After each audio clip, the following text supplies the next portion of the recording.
Mesdames, Messieurs, bonsoir et merci de votre fidélité à cet écrit, le magazine consacré aux livres sur la RTB. En 2016, à la faveur d'un vote à l'Assemblée nationale qui autorisait le gouvernement burkinabé à contracter des accords en partenariat public-privé pour la réalisation de projets d'intérêt général pour le Burkina, les Burkinabés, dans leur majorité, ont pu découvrir la notion de partenariat public-privé. Et pourtant, la pratique, si elle est courante en Europe et aux États-Unis depuis des décennies, elle existe également en Afrique de l'Ouest depuis quelques années, du moins dans l'espace UEMOA. En 2014 et 2015, notre compatriote Constantin Dabiré, un des rares spécialistes de la question qui travaillait alors pour la BOAD, avait produit 2 formidables ouvrages sur la thématique. Des livres didactiques qui expliquaient ce qu'est les PPP et comment les pays de l'espace UEMOA peuvent en tirer profit. D'ailleurs, votre magazine s'est écrit à l'époque en avait fait un large écho. 4 ans après, M. Dabiré nous revient avec un nouvel ouvrage, le partenariat public-privé comme alternative au financement public performant, mythe ou réalité. Un ouvrage publié en mai dernier aux éditions EMS au Canada. Constantin Dabiré est notre invité ce soir. Il vient nous présenter son ouvrage et nous aider à comprendre plus en détail cette notion et ce à quoi, à la lumière des exemples pris dans la sous-région, cela renvoie. Constantin Dabiré, bonsoir. Bonsoir, M. Kindo, et merci de me recevoir sur votre plateau. Merci de venir répondre à nos questions et de nous éclairer davantage sur le partenariat public-privé dans l'espace UEMOA et certainement au Burkina Faso.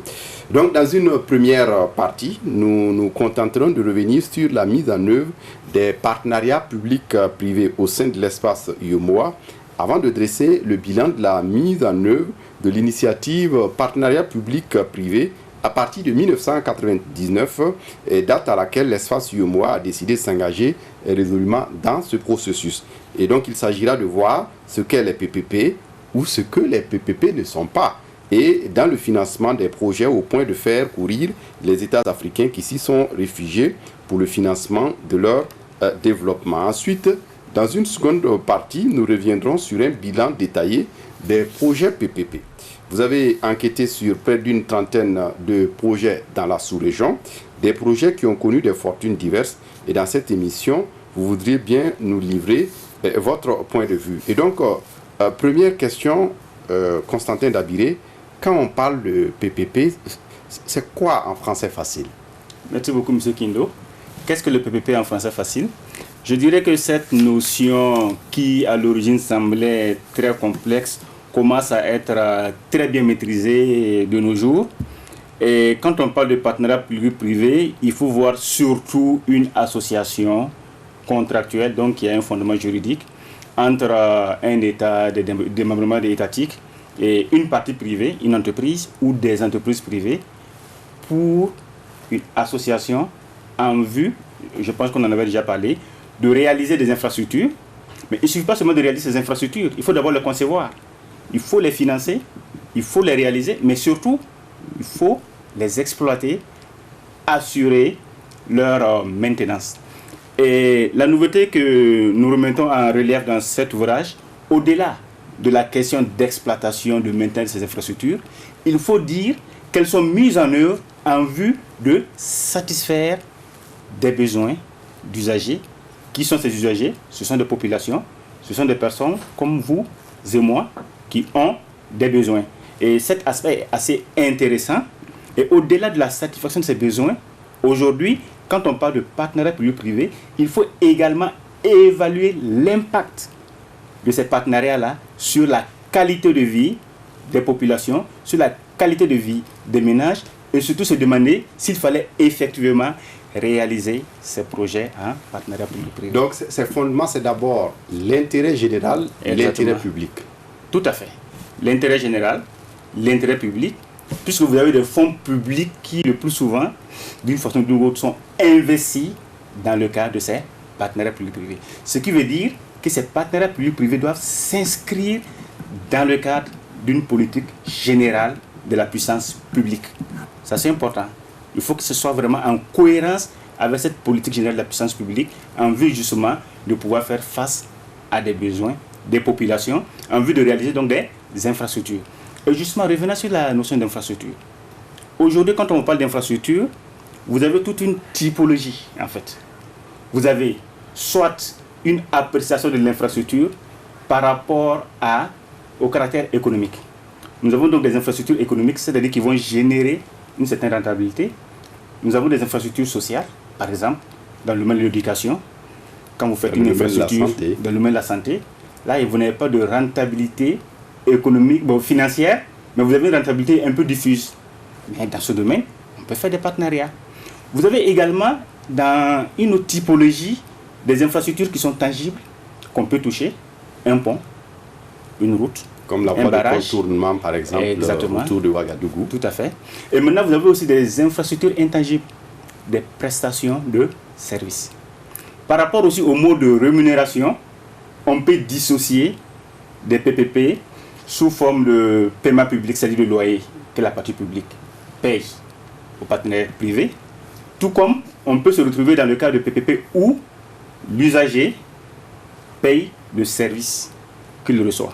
Vous avez également une typologie mixte, en fait, où l'usager et à la fois le partenaire public paye des redevances aux prestataires privés. Il est intéressant de présenter un peu cette typologie, ces caractéristiques, ce qui nous permettra par la suite de comprendre un peu l'objet des PPP. Oui, et on l'a vu en Europe et aux États-Unis par exemple, c'est une pratique courante, mais dans nos pays comme dans l'espace Yumwa par exemple, où vous avez enquêté, la pratique ne date pas de si longtemps. C'est vrai. Bon, en fait, à ce niveau, si vous voulez, au niveau de l'UMOA, c'est depuis 2012 qu'officiellement, les chefs d'État, la conférence des chefs d'État, a demandé donc aux organes de l'Union, la BOAD, l'UMOA, de réfléchir sur la mise en forme d'une nouvelle forme de gouvernance axée sur les partenariats publics-privés en vue du financement d'infrastructures au profit justement des populations. Je dirais que c'est à partir de 2012. Mais avant cette période, si vous prenez un pays comme le Sénégal, il avait déjà commencé à réfléchir à cette problématique. Déjà dans les années 2000-2004, le Sénégal était sur la question des partenariats publics-privés. La Côte d'Ivoire est venue aux alentours des années 2010 et en 2012, donc, les États de l'UEMOA ont décidé de façon collective d'aller vers ce mode de financement. Mais bien avant cette période, quand on regarde très bien, on a des infrastructures qui y étaient déjà réalisées sous le format des partenariats publics-privés. Même si le terme n'était pas très utilisé. Et pour les pays africains, quel intérêt ont-ils à aller vers les PPP? La question est pertinente. Quel intérêt donc les pays ont-ils à aller vers les PPP? Je dirais que les pays ont intérêt à aller vers les PPP pour plusieurs raisons. Nous avons tantôt parlé des infrastructures qu'il faut financer, qu'il faut réaliser et mettre à la disposition des populations. Mais quand vous regardez un peu nos pays africains, la population de nos pays africains, elle va de façon croissante. D'ailleurs, je pense que le chef d'État français, le président Macron, a titillé un peu nos autorités en leur disant attention, revoyez un peu votre problématique démographique. En fait, je ne rentre pas dans la polémique. C'est dire que la population croît de façon presque exponentielle. Au même moment, lorsque vous regardez les besoins infrastructurels, ils vont également croissant. Mais les États n'ont pas de moyens. Les États font face à des difficultés budgétaires. Et de par le passé, si vous avez remarqué, les États bénéficient beaucoup de dons, de prêts concessionnels, d'aide publique au développement. Mais avec la crise financière des années 2008, même les pays occidentaux sont confrontés aujourd'hui à la question de réalisation et de gestion des infrastructures. Donc, il se trouve qu'aujourd'hui, il y a une raréfaction des ressources financières pour réaliser des infrastructures. Et à partir de cet instant, il a été dit qu'il fallait trouver des voies, des moyens pour permettre aux États de continuer à assurer justement la réalisation de ces infrastructures qui sont d'intérêt public, d'utilité publique, donc qui relèvent de la responsabilité de ces États. Donc une façon de changer de gouvernance économique et financière. Oui, vous avez raison. Une façon de changer de gouvernance économique et financière, c'est vrai, compte tenu des contraintes, je ne dirais pas naturelles, budgétaires, qui se posent aux États. Et il n'y a pas que l'Afrique. À travers le monde, les États n'ont plus ni les moyens, ni la capacité de pouvoir assurer les besoins infrastructurels dans leur globalité. Raison pour laquelle on essaie de sérier ces besoins-là. Et les besoins qui peuvent être gérés, satisfaits par des partenaires privés ou par d'autres types de partenaires, le plus souvent, ces besoins sont rétrocédés à ces partenaires-là pour leur gestion. Maintenant, les États essayent de se focaliser beaucoup plus sur des besoins de type sociaux. Nous avons parlé tantôt de la santé, la formation, et qui le plus souvent nécessitent des ressources assez importantes. Là, c'est également un élément qui peut justifier la nécessité de pouvoir serrer ces PPP et de voir donc quel type de partenariat public-privé il faut mettre en place pour gérer une infrastructure en tenant compte de la politique nationale en matière d'investissement, en tenant compte, dans le cas de Burkina, par exemple, du plan de développement économique. Ça, c'est très important, le PNDS. Il faut en tenir compte et voir donc quelles sont les visions du PNDS. Et partant de là maintenant, on pourrait choisir, je l'ai dit tantôt, les besoins vont croissant. Vous avez trop de besoins en termes d'infrastructure. On ne peut pas réaliser tous ces besoins. Donc, il faut choisir en cohérence avec ces plans-là et en fonction, surtout, de la soutenabilité budgétaire. Oui, et donc pour vous, c'est un processus qui permet de contribuer à la résolution des questions de développement, mais beaucoup plus des questions de construction d'infrastructures. Si on prend par exemple le domaine de la santé, où un partenaire peut être amené à construire un hôpital, le gérer, et ensuite le rétrocéder au gouvernement en place, ça résout à la fois deux problèmes. Vous n'avez pas de la liquidité tout de suite pour résoudre cette question de construction. Quelqu'un le fait et ensuite on le remet en état et voilà, le tour est joué.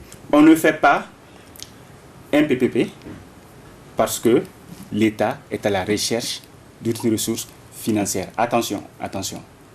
On peut le faire dans certaines mesures, mais au-delà, vous avez toute cette conception que nous avons décrite, vous avez toute cette philosophie qui pourrait sous-tendre la mise en œuvre. Il faut d'abord se poser la question, pourquoi je vais faire le PPP? C'est important. Le PPP, on ne le fait pas simplement pour faire une infrastructure, non. On le fait pour mettre à la disposition une infrastructure fonctionnelle, à moindre coût, et qui permet donc à l'État de pouvoir rendre un certain nombre de services à travers un partenaire privé. Et c'est vrai, c'est pas que, quand nous discutons là, je dirais, nous ne nous focalisons pas seulement sur le Burkina, nous parlons de façon générale à travers le monde. En Afrique, c'est vrai que la tendance aujourd'hui, c'est de dire, le PPP on le fait parce qu'on recherche des ressources. Mais je pense que depuis un certain temps, si vous écoutez bien les autorités burkinabés, on le dit ouvertement, attention, on ne fait pas de PPP parce qu'un partenaire privé est en mesure de mobiliser des ressources pour réaliser des infrastructures. Mais à quel coût ces ressources sont mobilisées? Quel est l'impact de cette mobilisation sur la qualité des infrastructures qui seront construites? Est-ce que vous voyez? Quelle est la fonctionnalité de ces infrastructures? Ces infrastructures vont-elles contribuer à satisfaire les besoins des usagers? Vous voyez que depuis un certain temps, je ne cesse de parler de besoins des usagers. Si votre partenariat public-privé ne vous permet pas de répondre à ces questions, il faut en ce moment revoir le choix qui est opéré. Et je pense qu'en cela, le Burkina Faso a pris une grande avance sur beaucoup de pays et commence vraiment à réfléchir sur ce processus, à se poser des questions avant de décider du choix de réalisation des infrastructures. Donc, la prudence chez vous, Constantin Dabiré, c'est que le PPP n'est pas une panacée aux questions de développement des infrastructures publiques. C'est un instrument, un moyen qui permet donc à la puissance publique d'atteindre ses objectifs de développement en réalisant des infrastructures et en tenant compte de sa stratégie globale. Oui. Et vous avez travaillé pendant un moment sur la question au Burkina et surtout dans la sous-région. Oui. Comment se présente l'environnement des partenariats publics-privés, par exemple dans l'espace UEMOA? On ne va pas beaucoup élargir. Elle est bien pertinente. Et je dirais globalement qu'on en avait déjà parlé en 2014. Nous pouvons faire une analyse de façon longitudinale. Et là, je vous dirais que avant les années 2010, dans la sous-région, on avait pratiquement que le Sénégal, comme j'avais dit tantôt, qui avait une réglementation. Mais les autres pays faisaient des PPP, mais qui avaient vraiment une réglementation assez structurée. Et à partir de 2010, on a parlé de la Côte d'Ivoire qui est rentrée dans la danse, et également qui a même pris le leadership sur le Sénégal, sur cette question, ça se comprend, avec un chef d'État qui venait donc de la Banque mondiale, de la BCAO, qui était au parfum de toutes ces techniques de mobilisation de ressources, ces techniques de réalisation d'infrastructures. Et à partir de 2012, avec cette décision des chefs d'État de l'UEMOA de faire du PPP une nouvelle forme de gouvernance, une nouvelle forme de réalisation d'infrastructures, tous les pays de la zone, l'UEMOA, sont rentrés dans la danse, hormis la Guinée-Bissau qui traîne toujours le pas.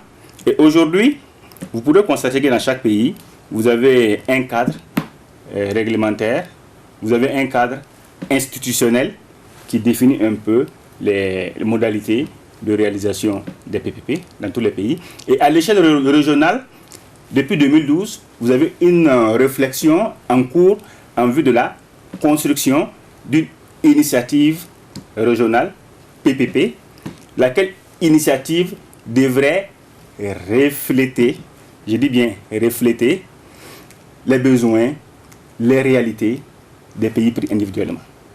Et en faisant mon analyse, je constate que les pays ont pris de l'avance, c'est normal, sur l'initiative régionale. Maintenant, la réflexion est de voir comment coordonner cette initiative régionale pour qu'elle puisse répondre aux besoins des pays. Parlant toujours de ces cadres, je dirais que les pays, les États, ont bénéficié du soutien des bailleurs de fonds, je pense qu'on en parle dans l'ouvrage, pour un renforcement des capacités à plusieurs niveaux. Vous avez des formations pour une mise à niveau, vous avez des financements pour la construction d'instruments en vue de la mise en œuvre des PPP. Mais malgré cela, ce qui ressort de notre analyse, c'est qu'aujourd'hui, nos États ne disposent pas tous d'instruments véritables pour pouvoir conduire un projet en mode PPP. Mais c'est normal, hein, parce que les États ont commencé, comme je l'ai dit, autour des années 2010-2014, et c'est un processus qui est perpétuel. On fait des projets, on tire des leçons, on fait des projets, on tire des leçons, et on essaie donc de s'améliorer. Donc la situation à date consiste à dire qu'en termes d'instruments, pas de financement, mais d'instruments d'analyse des projets, il y a des lacunes. Autant, dans les années 2010-2012, il y avait des lacunes en termes d'instruments juridiques. Aujourd'hui, le problème... Mais ça, c'est lié à quoi? Est-ce que c'est les changements de régime? Parce que souvent, vous avez l'alternance dans certains pays, vous avez aussi des bouleversements dans d'autres.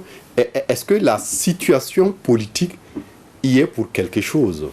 Non, mais quand je parle de l'Union de façon générale, ce n'est pas dû au changement de régime, mais c'est dû au fait que nos pays sont rentrés un peu tardivement dans ce processus en termes de construction de l'initiative. Donc, ça se fait progressivement. Mais lorsque vous prenez des pays comme la France, la Grande-Bretagne, les États-Unis, mais ce sont des pays qui avaient commencé, qui s'étaient intéressés à la mise en œuvre des PPP depuis les années 1500, 1600, 1800. Donc, qui ont aujourd'hui une certaine expertise, une certaine expérience, quoique ces pays même commencent à s'interroger aujourd'hui sur leur stratégie à la matière. Donc, c'est un processus qui, comment dirais-je, qui est continuel et qui permet à un moment donné de faire un feedback, de réfléchir, de tirer les leçons et de continuer. Mais est-ce que pour vous, à partir de votre analyse, à partir de l'étude que vous avez menée, Constantin Dabiré, le recours au partenariat public-privé peut être un blanc-seing pour tous permettre en matière de gestion et de gouvernance dans nos États? Parce qu'on a cru comprendre dans certains pays, à un moment donné, c'est un peu comme le sauveur. Je pense que nous l'avons dit tantôt, le PPP est une stratégie, un moyen, une voie parmi tant d'autres qui permet aux États de se doter d'instruments, d'outils pour atteindre leurs objectifs de développement. Donc ce n'est pas un blanc-seing. Raison pour laquelle, tantôt, je vous disais que dans la mise en œuvre du PPP, il faut au préalable, d'ailleurs, on va y revenir dans la seconde phase, faire ce qu'on appelle en fait des analyses ou études préalables. Il faut analyser, faire des études de marché pour s'assurer d'abord que le projet en lui-même est faisable et ensuite s'assurer que le partenariat public-privé est le meilleur moyen comparativement aux autres formes de commande publique pour réaliser une infrastructure ou bien pour fournir une prestation de service. Et je pense que, de façon générale, au niveau des pays de l'UEMOA, la problématique se situe plus ou moins à ce niveau aujourd'hui, en termes d'instruments. Mais des dispositions sont en cours en vue de doter les pays d'instruments fiables, à même de leur permettre de faire ces analyses de façon pointue. Et c'est en cela que dans la dernière partie de ce chapitre, premier chapitre de votre livre, vous revenez sur les conditions de financement des PPP. Vous montrez en quoi il y a des aspects pratiques qui peuvent beaucoup aider nos États dans cette pratique qui est quelque peu nouvelle sous nos latitudes. Tout à fait. Et d'ailleurs, je dirais toujours dans cette première partie, nous avons également vu que la question du financement est une question très préoccupante. Parce que quand vous constatez un peu les conditions de financement des banques, que ce soit les banques locales que vous connaissez, que ce soit un peu les banques de développement, lorsque vous regardez leurs conditions de financement, comparativement à la durée de vie des partenariats publics-privés, vous avez un certain nombre de problèmes qui se posent. D'abord, les partenariats publics-privés portent généralement sur une vingtaine d'années, 20, 30, bon, disons un peu de 15, 20, 30, voire des siècles, ou un siècle.